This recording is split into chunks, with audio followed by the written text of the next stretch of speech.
بسم الله الرحمن الرحيم. بسم الله الرحمن الرحيم إن الحمد لله نحمده ونستعينه ونستغفره ونعوذ بالله من شرور أنفسنا ومن سيئات أعمالنا من يهده الله فلا مضل له ومن يضلل فلا هادي له وأشهد أن لا إله إلا الله وحده لا شريك له وأشهد أن محمدا عبده ورسوله وصفيه من خلقه وخليله أدى الأمانة وبلغ الرسالة وجاهد في الله حق جهاده حتى أتاه اليقين فاللهم صل وسلم وزد وبارك على نبينا محمد وعلى آله وصحبه أجمعين أما بعد فإن أصدق الحديث كتاب الله وخير الهدي هدي محمد صلى الله عليه وسلم وشر الأمور محدثاتها وكل محدثة كل بدعة ضلالة. أيها الإخوة, donc le cours d'aujourd'hui, Inch'Allah, a pour objectif de réviser ce que nous avons appris auparavant. Mais avant ça, je tiens à préciser à préciser un point important qui est une erreur que j'ai commise dans le cours précédent, lorsque j'ai dit que le qiyas et le ra'i étaient des synonymes. Donc ce que j'ai dit est une erreur. Le ra'i a un sens beaucoup plus vaste que le qiyas. Et c'est pour ça que l'imam Ibn Qutayba, rahimahullah, dans son livre Al-Ma'arif, l'imam Ibn Qutayba, Khatib wa Ahl Sunnati wal Jama'a, dont on a parlé au cours précédent, dans son ouvrage Al-Ma'arif, a classé l'imam Malik, rahimahullah, parmi Ahl al-Ra'i, parmi les gens du Ra'i. Alors que l'imam Malik était connu pour être le cheikh de Madrasatul Hadith. La raison pour laquelle l'imam Malik, rahimahullah, l'imam Ibn Qutayba a classé l'imam Malik min Ahl al-Ra'i, parce que dans un cas donné, il a mis en arrière l'application et il a mis en arrière l'application des hadiths prophétiques et il a mis des conditions quant à l'application et la prise en considération des hadiths prophétiques. Dans quel cas? Dans le cas où ces hadiths-là s'opposent aux actions, lorsque le hadith est un hadith ahad, c'est pas un hadith mutawatir, et que ce hadith s'oppose aux actions et aux actes des gens de Médine. L'imam Malik ne le prend pas en considération dans ce cas-là. Donc, de ce fait-là, l'imam Ibn Qutayba rahimahullah a classé l'imam Malik min ahli ar-ra'i. Min ahli ar-ra'i. Est-ce bien compris pour la question de ra'i et du qiyas? On verra par après le sens réel du ra'i. Mais est-ce bien compris ce qu'on appelle al-umum wal khusus alladhi bayna ar-ra'i wal qiyas? Est-ce bien compris? Taïb. Donc, la première question, ayyuha al-ikhwa, que signifie le terme asl lughatan d'un point de vue linguistique? Que signifie le terme fondement asl d'un point de vue linguistique?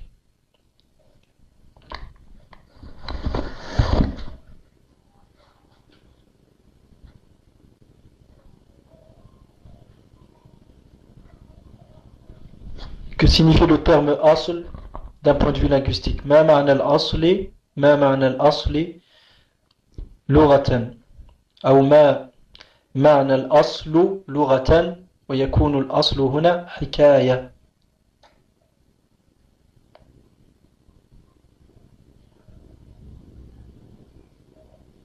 Quel est le sens de l'asl linguistiquement? Donc j'attends vos questions, vos réponses.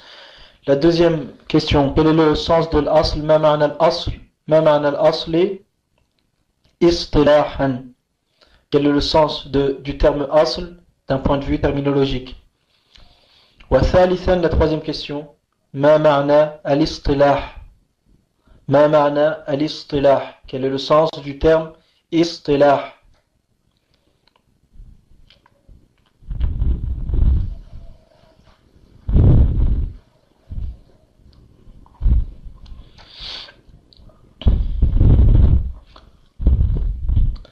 Donc pour les rois qui n'ont pas eu le temps de réviser, essayez de faire c'est-à-dire d'y mettre de faire de votre mieux pour réviser, Inch'Allah ta'ala. Donc pour le premier cours, on va laisser passer, si jamais pour certains qui n'ont pas eu le temps, mais pour les prochains cours, je tiens à ce que vous soyez assidus quant à la révision. Sinon les cours n'ont aucun profit. فالمذاكرة هي العلم. بالمذاكرة يحصل الإنسان على العلم. En révisant, la science elle vient, la science est acquise. وإنما العلم بالمذاكرة كما قال بعضهم. Et la science est obtenue par les révisions. Les révisions sont peut-être plus importantes que le cours auquel tu assistes. Et sans ces révisions-là, le cours ne te sera nullement utile. Et je vous donne un conseil, Inch'Allah. Lorsque vous souhaitez assister à un cours, comment tu dois faire? Imagine-toi que tu dois... Et que ce chapitre-là, tu l'as déjà. Par exemple, tu fais le sharh d'un livre. Tu lis le sharh toi-même chez toi. Quand tu viens, t'assistes au cours et t'écoutes le sharh le sharh du shir, si vous assistez, si Allah Azza wa Jalla facilite d'apprendre l'ilm avec un shir. Troisièmement, tu le lis à nouveau. Et بهذه الطريقة إن شاء الله تعالى يضمن لك تحصيل العلم. Par ce moyen, Inch'Allah Ta'ala, tu acquériras la science. Donc j'attends la réponse à vos questions. La réponse aux questions. Quel est le sens de l'asl, lughatan? Quel est le sens de l'asl, istilahan? Et quel est le sens de l'istilah? Pour les frères qui ne peuvent pas répondre, qui le disent directement, Inch'Allah, pour qu'on puisse passer à une autre question.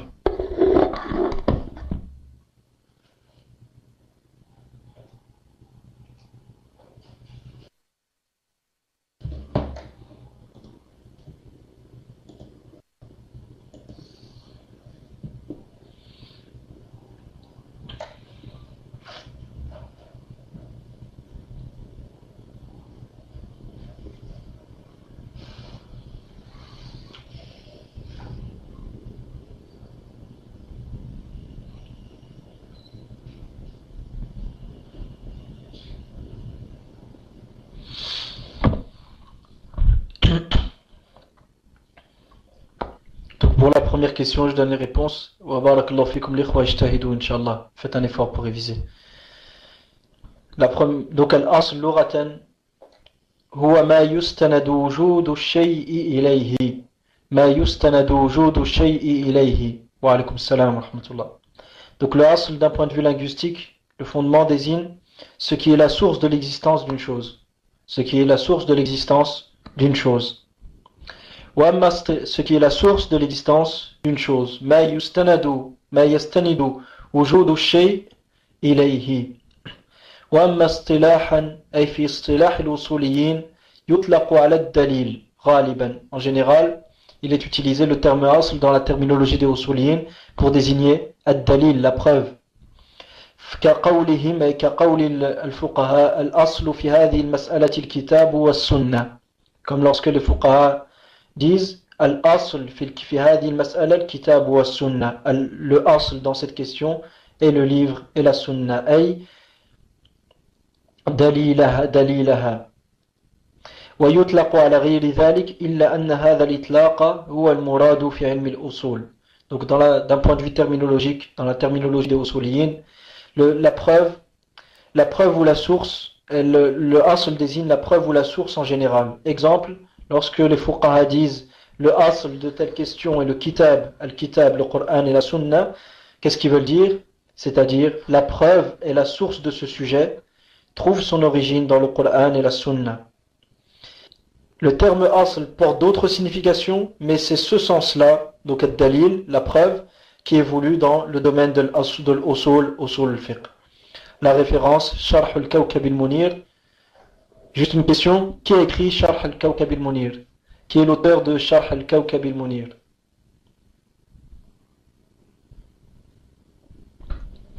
Qui est l'auteur de Sharh al-Kawkab al-Munir?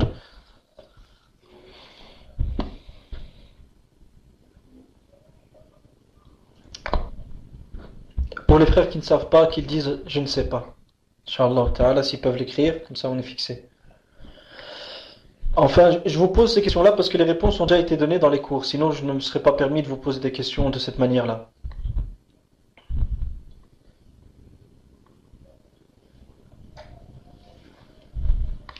De qui est Sharh Kawkab al-Munir? Sharh Kawkab al-Munir.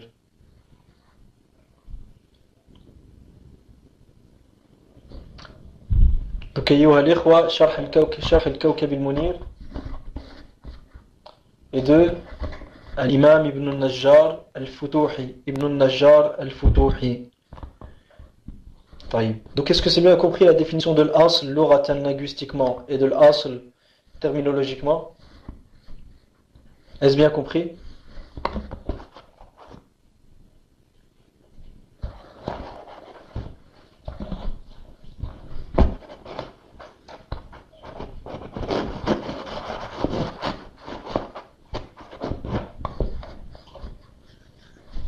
Donc le asl lughatan signifie هو ما يستند وجود الشيء إليه أو ما يستند وجود الشيء إليه. Les références al-misbah al-munir.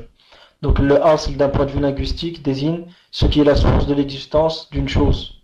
Ce qui est la source de l'existence d'une chose. D'accord. D'un point de vue terminologique, le asl désigne al-rajih, le plus probant. Le asl désigne al-rajih d'un point de vue terminologique. Et c'est la définition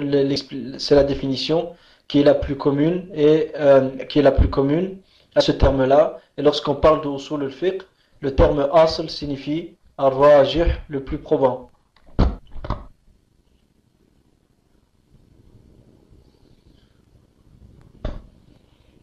Donc les khois, qu'est-ce que vous pensez de ce que je viens de dire?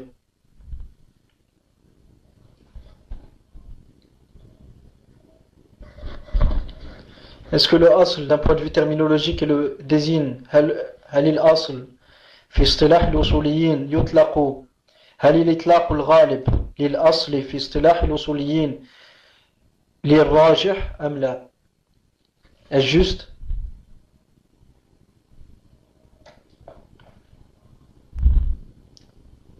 Est-ce que l'utilisation majoritaire du terme asl dans la terminologie des usuliyin est le al-rajih, le plus probant? Est-ce ça ou non?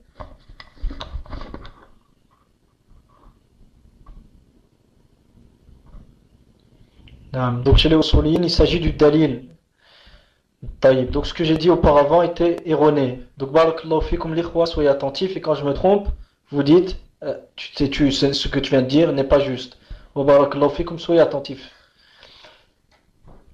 Le but de lorsque je fais ça, c'est pour que vous restiez attentifs pendant le cours. Je ne fais pas ça pour rien, ni pour vous tester, ni pour je ne fais le moins du monde. Wallah, Allah il est témoin. Si je fais ça, c'est pour le bien de mes frères. Je ne fais pas ça pour me moquer ou quoi que ce soit. Je fais ça simplement pour que le frère s'habitue à être attentif dans le cours. وهذه طريقة أهل العلم ونحن لسنا أمامهم إلا عالة عليهم. Donc ça c'est la voie des Ahl al-Ilm, ils font souvent ça. Parmi les machères qui ont fait ça, Cheikh al-Khudair, t'as d'autres parmi les machères qui ont enseigné al-Fiqh ou al-Usul qui faisaient très très souvent ça dans leurs cours. Quant à nous, nous ne faisons que suivre leurs pas dans l'espoir qu'Allah Azza wa Jal nous ressuscite parmi les Ahl al-Ilm as-Sadiqin. Donc le terme al-Rajih est l'une des significations du terme asl. Mais en général, lorsque le terme asl est utilisé, il veut dire il désigne quoi? Il désigne ad-dalil. Le rajih, par exemple, certaines fois on te dit al-aslu fil kalam al-haqiqa. On te dit le asl dans les paroles exprimées par les gens, ou dans les paroles, premièrement d'Allah Azza wa Jalla et de son prophète sallallahu alayhi wa sallam, c'est la réalité, non pas la métaphore. Qu'est-ce qu'il voulait dire par la réalité ici, par le asl? Ce qui est visé, c'est al-rajih, le plus probant. Lorsqu'une personne prononce des paroles, et que ces paroles-là, certes, ils ont un sens propre, ils ont un sens figuré. Est-ce que c'est le sens propre qui est le plus prépondérant, excusez-moi, c'est-à-dire qui est le plus proche de la vérité, qui est le plus proche d'être l'objectif de celui qui le prononce, ou est-ce que c'est le sens figuré? C'est le premier, c'est le sens propre. C'est pour ça que si quelqu'un, par exemple, aujourd'hui vous dit Ra'aytu Asadan, j'ai vu un lion, tu vas penser à quoi? Est-ce que tu vas penser à un homme courageux? Est-ce que tu vas penser à un homme courageux? Si quelqu'un te dit j'ai vu un lion, tu vas penser à quoi? Si quelqu'un te dit j'ai vu un lion, à quoi vas-tu penser? Vas-tu penser à un homme courageux ou à une bête, à un animal? Tu vas penser à l'animal. Donc le terme al-asad dans son sens propre. Est-ce que c'est ça le plus probant, le plus prépondérant, c'est-à-dire al-rajih lorsqu'on utilise le terme asad, ou c'est un homme courageux, ou c'est l'homme courageux? C'est quoi le plus prépondérant? Al-rajih min al-ma'nayayn. Des deux significations, quelle est la plus prépondérante? Ma huwa al-rajih? C'est l'animal. Taïb. Donc lorsque par exemple les usuliyin te disent, par exemple lorsque le fuqaha te disent al-aslu fil kalam al-haqiqa. Donc qu'est-ce qu'ils veulent dire ici par l'asl? Qu'est-ce qu'ils visent par le terme asl? Qu'est-ce qui vise par le terme asl?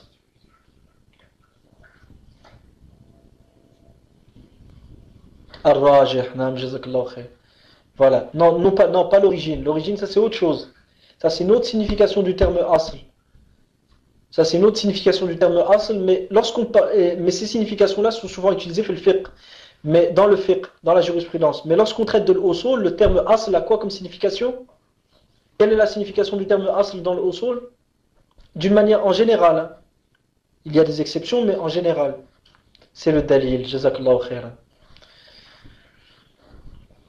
طيب. Quelle est la signification du terme fiqh, ayyuha al-ikhwa? Quelle est la signification du terme fiqh linguistiquement, lughatan wa istilahan? Linguistiquement et terminologiquement. Mais avant ça, excusez-moi, qu'est-ce que signifie l'istilah? Ma ma'na l'istilah? L'istilah, qu'est-ce qu'il signifie?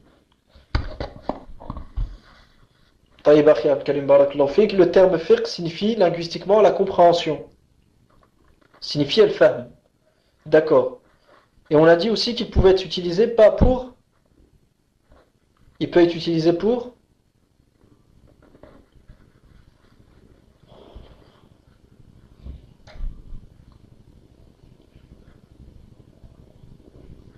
Le terme fiqh peut être utilisé aussi pour al-ilm, la science. D'accord. Mais si on utilise le terme fiqh pour l'ilm, est-ce que je l'aurais défini selon sa réalité ou selon son fruit? Si je te dis le fiqh, c'est l'ilm. Taïb. Est-ce que je l'aurais défini selon sa réalité, c'est-à-dire selon sa haqiqa, son sens réel, ou est-ce que je l'aurais défini selon son résultat et ce à quoi il en advient? Et son fruit.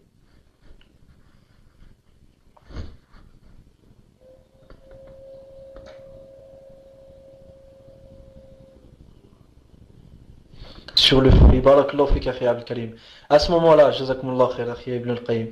Donc, lorsqu'on dit que, par exemple, l'imam Ibn Manzour, rahimahullah, dit que yutlaqu ala al-ilm, que le terme fiqh est utilisé pour l'ilm, ici, le Cheikh Abu Omar Mahmoud, hafidhahullah, dit, cette définition-là est une définition selon la thamara, selon le fruit, selon la thamara et non pas selon la haqiqa. Parce que la science, c'est quoi, haqiqatan? C'est le fahm, la compréhension. Et le fahm t'emmène à quoi? T'emmène vers quoi? Lorsque tu comprends les choses convenablement, et la religion convenablement, ça te mène à quoi? Ça te mène à quoi? Le fahm, à quoi te mène-t-il la compréhension? À la science. Donc lorsqu'on dit que le fiqh c'est le fahm, on a raccourci en fait directement, et on a défini le fiqh selon son résultat et sa conséquence et son fruit. Wa jazakumullahu khairan. Maintenant, l'ikhwa, qu'est-ce que signifie l'istilah? Qu'est-ce que signifie l'istilah? Et qu'est-ce qu'a dit l'imam Ibn Juma'a? Qu'est-ce qu'a dit l'imam Ibn Juma'a, rahimahullah ta'ala, sur l'istilah? Comment on le définit? On dit l'istilah al-fuqaha, istilah al-muhaddithi, istilah al-nuhat. Qu'est-ce que ça signifie? Quel est le sens du terme istilah ici?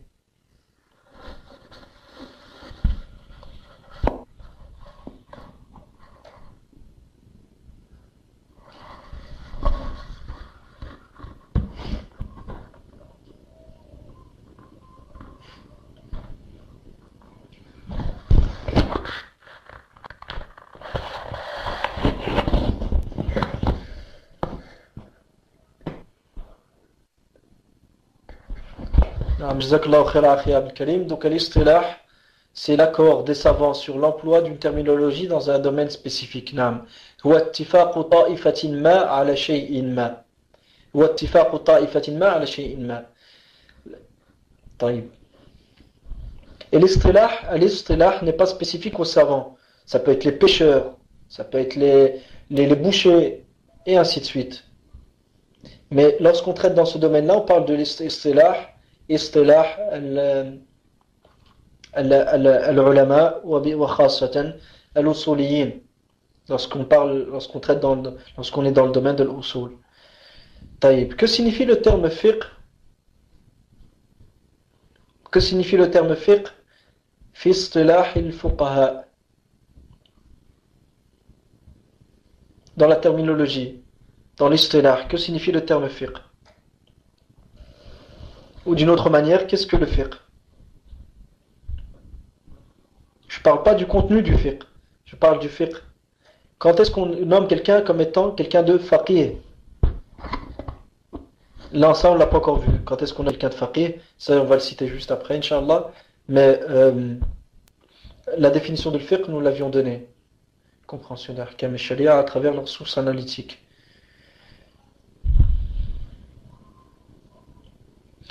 Le terme compréhension, ce n'est pas tout à fait juste. C'est le terme al-ilm, où certains ils ont dit al-ma'rifa. Al-ma'rifa, c'est-à-dire la connaissance. Ceux qui ont dit l'ilm, ils ont dit sawa'an kana qat'iyyan aw dhanniyan. Donc la science, qu'elle soit certaine ou probante. D'accord. Des statuts légaux. Des ahkam shar'iyya. D'accord. Pratique, ça tu l'as pas mentionné.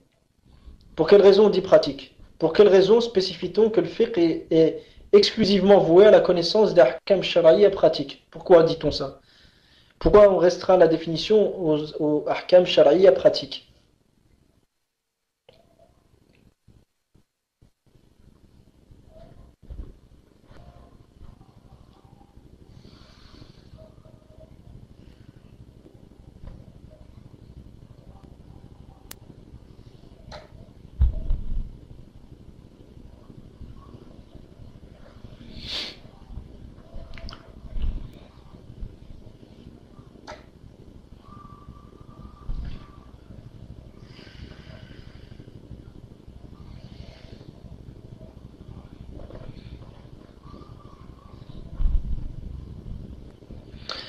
Pour ne pas inclure le fiqh hypothétique, l'iftiradāt. Non, même l'iftiradāt, même l'iftiradāt, les hypothèses, dans ce cas-là, ça rentre toujours dans le fiqh parce que c'est toujours lié aux actes pratiques. Ce n'est pas pour exclure, justement, ce n'est pas pour exclure le fiqh hypothétique. C'est pas pour ça.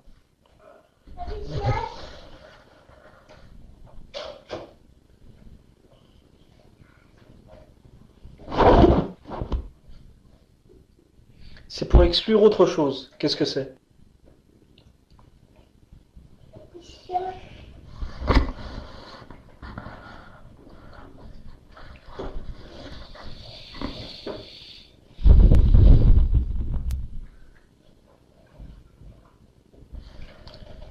Donc si vous n'avez pas la réponse, dites-le, Inch'Allah, afin qu'on puisse, on puisse avancer, Inch'Allah.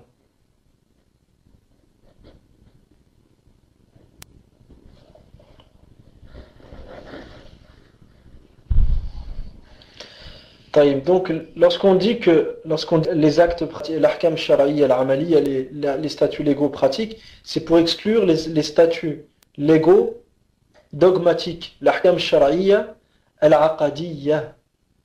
L'ahkam shar'iyya, al-aqadiyya, c'est pour exclure les ahkam shar'iyya, les statuts shar'i dogmatiques, qui sont dans le domaine du dogme de l'aqida, comme l'asma wa sifat et d'autres. Donc ça rentre pas dans le fiqh, dans le sens qu'on lui a donné comme étant une connaissance d'ahkam shar'iyya pratique. D'accord? Est-ce bien compris, les khois?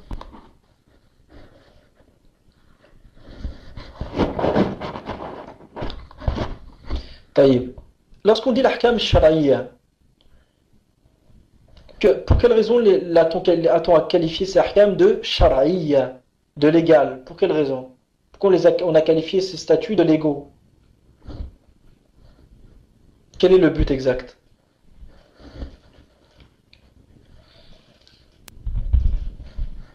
Lorsqu'on dit shar'iyya, qu'est-ce qu'on vise exactement?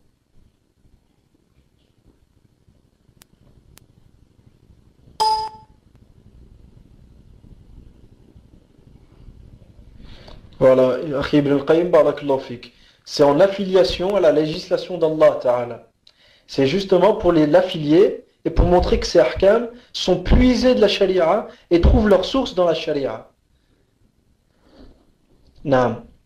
L'Akhi Karim dit le fait qu'ils aient été établis par le législateur. Donc c'est qu'ils trouvent leur source où? Dans la législation de notre législateur qui est Allah Azza wa Jal. Est-ce bien compris? Donc ils se trouvent leur source dans la législation et dans la sharia.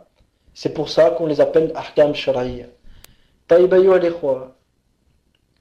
Donc أيها الإخوة, barakallahu fikum, qu'est-ce qu'un hukm? Qu'est-ce qu'un hukm linguistiquement? Qu'est-ce qu'un hukm linguistiquement? Le terme hukm, louratan, que signifie-t-il?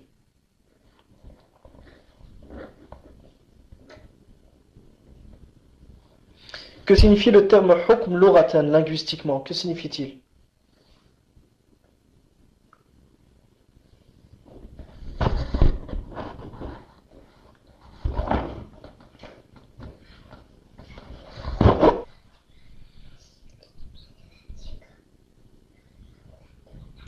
Al-istimsak, je ne sais pas, je ne connais pas cette définition-là. Même le qada a besoin d'être défini à son tour. Donc ce que je veux dire par là, c'est quelle est la signification de l'hukm?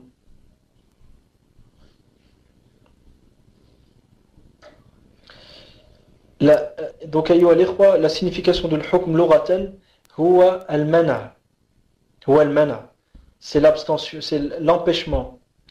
C'est pour ça que tu dis hakamtu inana farasi. Hakamtu inana farasi. Les rênes de ma monture, je les ai hakamtuhum. Qu'est-ce que ça veut dire? C'est-à-dire j'ai empêché ma monture en tenant les rênes de celle-ci, je l'ai empêché de faire ce qu'elle voulait, c'est moi qui en ai le contrôle. Donc hakama bima'na mana'a. Donc le terme hukm linguistiquement signifie al-mana'. Maintenant le hukm dans le sens des usuliyin, que signifie-t-il? Dans fistilah l'usuliyin, on l'avait donné auparavant, huwa ithbatu amrin li akhar aw nafyuhu anhu. Huwa ithbatu amrin li akhar aw nafyuhu anhu aw kama qalu. Donc c'est d'affirmer une chose vis-à-vis d'une autre ou de la nier ou de rejeter cette chose et de faire la négation de cette chose-là vis-à-vis de l'autre.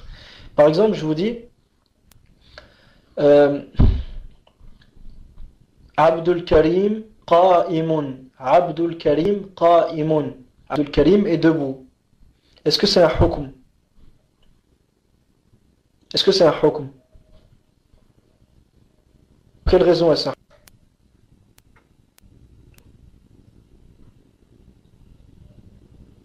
Je répète, la définition du hukm, c'est d'affirmer une chose vis-à-vis d'une autre ou de nier cette chose-là.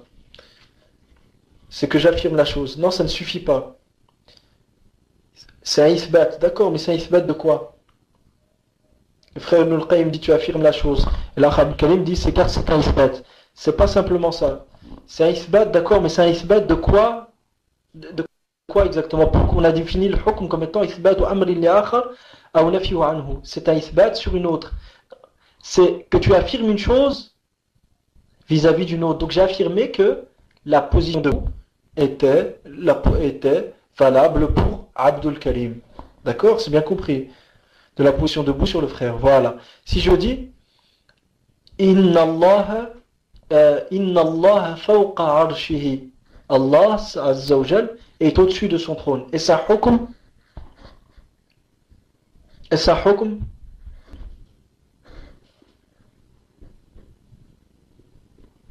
Pour quelle raison est sa hukm?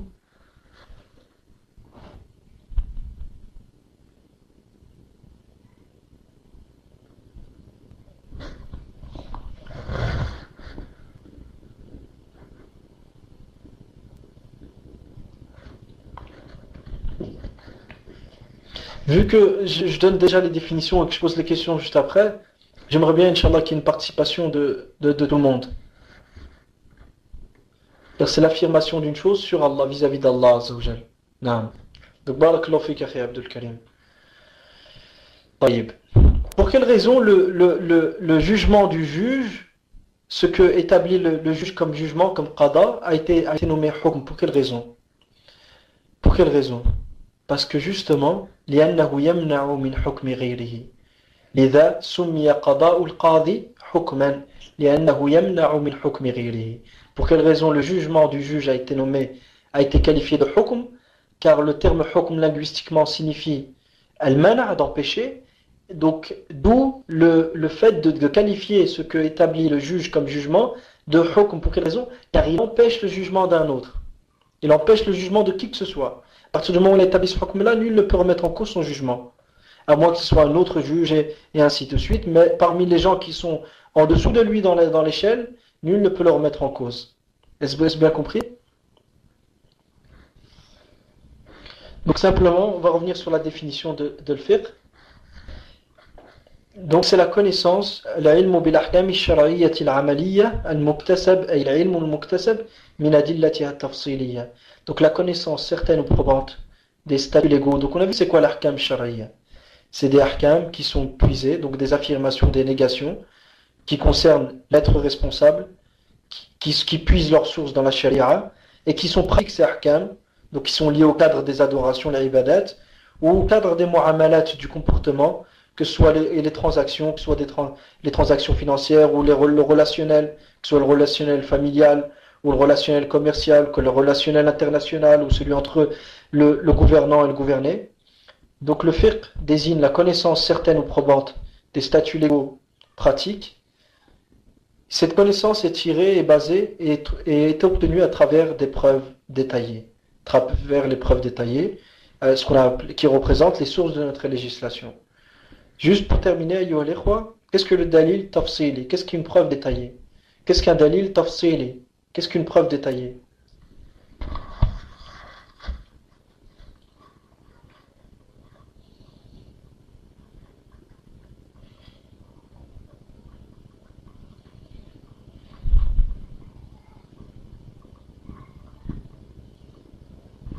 L'Akh Ibn al-Qayyim dit une preuve qui concerne un sujet précis. Barakallahu fik akhi, jazakallahu khair. Est-ce que tu peux nous donner juste un exemple? Preuve spécifique à un sujet précis, l'Akh Ansar dit aussi. Barakallahu fik. Est-ce que tu peux donner juste un exemple?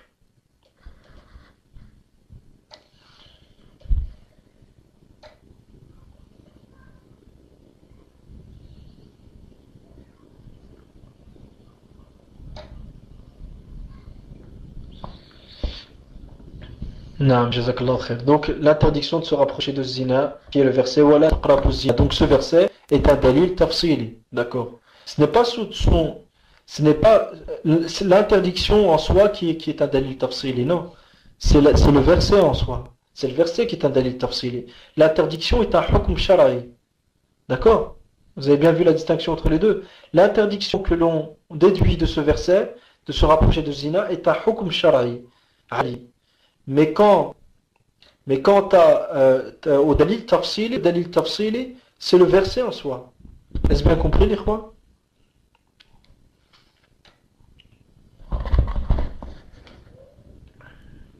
Est-ce bien compris, les rois? Jazakumullah khairan. Juste pour terminer, Inch'Allah, qu'est-ce qu'un dalil? Qu'est-ce que signifie al-dhann ou al-qat' ou al-dhann?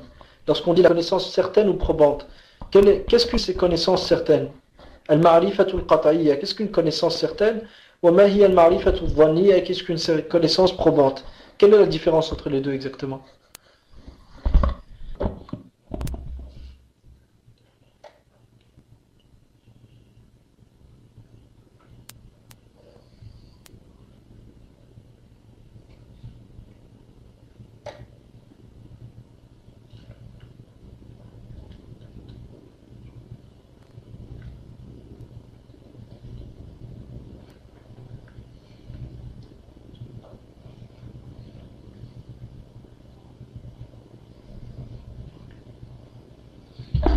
L'Akh Abdul Karim dit sur le plan de la riwaya ou de l'affirmation.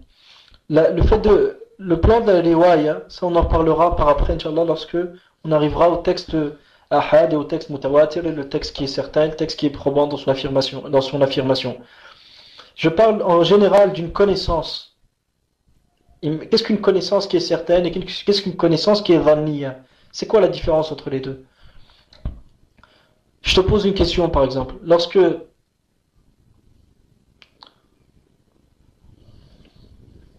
un texte dhanni peut avoir plusieurs significations. Ça, c'est l'indication. Là, je ne parle pas du texte dhanni. Un texte dhanni peut avoir plusieurs significations. Un texte Akhi Ibn al-Qayyim peut être dhanni qat'iyya thubut, dhanni ad-dalala wal aks kadhalik. Un texte peut être certain dans son affirmation est probant dans son indication, et un autre peut-être dhanniya thubut qat'iyya dilala, peut être certain probant dans son affirmation, certain dans son indication. Là, je ne parle pas du cadre des textes, je parle de la connaissance en soi. La connaissance dhanniya peut prêter à plusieurs interprétations. Non, ce n'est pas ça. L'Akh Abdul Karim, Jazallah khairan, dit la connaissance dhanniya peut prêter à plusieurs interprétations. Non, ce n'est pas ça. Qu'est-ce qu'une... Avant de définir dhanniya, L'Akh Ansar dit la connaissance probante est la perception d'une chose alors qu'il existe un contraire moins probant. Alors que la connaissance certaine est la perception d'une chose sans qu'il n'y ait un contraire possible. Jazakallahu khairan wa barakallahu fik. Donc l'Akh dit la connaissance probante est la perception d'une chose alors qu'il existe un contraire moins probant. Il existe où ce contraire? Il existe dans ton esprit ce contraire. Et à l'intérieur de toi, il y a un opposé à cette connaissance-là. Mais cet opposé-là, il est moins probant. Tu penses moins que c'est ça la vérité que l'autre. Par exemple, Tahiyat al-Masjid, imagine-toi que tu optes pour l'obligation et que tu as toujours un doute par rapport au fait que le Jumhur dise le contraire. Donc cette idée, cette connaissance que tu as sur l'obligation de la Tahiyat al-Masjid, elle est dhanniya tant que tant qu'existe au fond de toi ce contraire qui est moins probant. D'accord? Donc ce moins probant, on l'appelle comment? Al-Marjouh. On l'appelle comment? Al-Marjouh. Donc, al-dhann huwa ihtimalu amrayni ahaduhuma arjahu min al-akhar. Donc, al-dhann, qu'est-ce que c'est? La probance, c'est le fait de laisser supposer deux choses, mais l'une d'entre elles est plus probante et se rapproche plus de ce que tu considères être juste que l'autre. Alors que la connaissance certaine est la perception d'une chose sans qu'il n'y ait un contraire possible. Ou nam, c'est exactement ça. Donc la connaissance certaine, al-marifatul qat'iyya, c'est la connaissance d'une chose d'une manière sûre et certaine. Tu n'acceptes aucun opposé intérieurement à la connaissance que tu as de cette chose-là. Wa barak lakum l'ikhwa, et Inch'Allah ta'ala, je vous dis pour vendredi, pour le prochain cours. Et jazakumullahu khairan, ijtahidu fil muraja'a wa fil mudhakara, et essayez de faire même une rencontre mercredi ou jeudi entre vous, Inch'Allah, pour réviser de ces points-là. L'un de vous pose des questions et les répondre, et vous faites 2 questions chacun. Si vous êtes au nombre de 6, alhamdulillah, vous allez arriver, vous allez bien avancer, Inch'Allah, au nombre de 5 ou de 4, même 2. Walillahi alhamd. Donc, wa barak fikum l'ikhwa, et pour le prochain cours, Inch'Allah, pour la deuxième étape de Usul Fiqh, chez Ahl Sunnah Jama'a, et il faudra qu'on discute pour les autres cours dont on avait parlé, qui sont l'explication, le Sharh Hijah Hajati Sa'il, de Sheikh Ahmed ibn Hamoud al-Khalidi, Fakallahu Asra, et une série audio sur, Inch'Allah, Tarbiyat al-Nufus, l'éducation de connaître les réalités de son cœur, comment éduquer cette nefs qui est difficile à gérer. Et alhamdulillah, il y a une série d'audio d'où je dirais ces informations. En majorité, ce sera des paroles d'Ibn Qayyim, d'Ibn Jawzi et d'autres, pour justement que chacun puisse apprendre et purifier son âme. Apprendre l'ilm, purifier son âme. Apprendre l'ilm, purifier son cœur, pour qu'il atteigne les plus hauts degrés dans la religion. وكما قال الله عز وجل وجعلنا منهم أئمة يهدون بأمرنا لما صبروا وكانوا بآياتنا يوقنون. Et nous avons fait d'eux des